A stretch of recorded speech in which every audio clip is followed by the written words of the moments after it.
Pesona Ayu Ting Ting rupanya membuat sejumlah rekan sesama selebriti tertarik dengan sang pedangdut. Salah satunya adalah aktor Sahrul Gunawan yang kini sedang menyandang status duda. Dikutip dari liputan6.com, diakui oleh mantan suami Indriani Hadi, Sahrul memiliki ketertarikan khusus terhadap Ayu Ting Ting hingga sempat berusaha untuk mendekati ibu satu anak itu.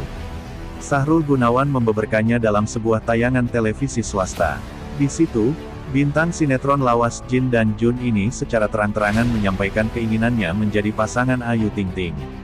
Sahrul secara belak-belakan mengaku pernah melakukan pendekatan dengan pelantun lagu, Alamat Palsu itu.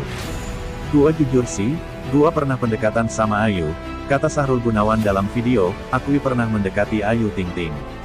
Selebrita Expose tanggal 2 November tahun 2021, yang diunggah kanal YouTube stasiun televisi swasta TRANS7 Lifestyle, belum lama ini. Sahrul juga terang-terangan pernah meminta pihak televisi yang pernah mempertemukan mereka di salah satu program, untuk bisa bertemu lagi di depan kamera. Bahkan waktu itu dari pihak Trans yang mengundang, "Gua bilang, gua pengen ketemu dong sama dia. Padahal kan baru sebulan lalu tapi ikut lagi," kenang Sahrul Gunawan. Sahrul Gunawan juga belak-belakan memiliki rasa ketertarikan terhadap Ayu Ting Ting setelah keduanya saling bertemu.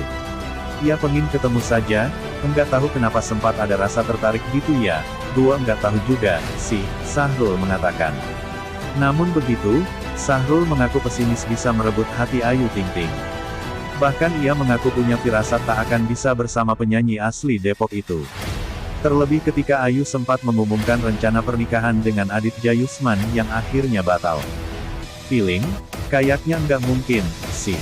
Terus dari situ, langsung dapat pasangan dan mau kawin lagi," celetuk Sahrul Gunawan.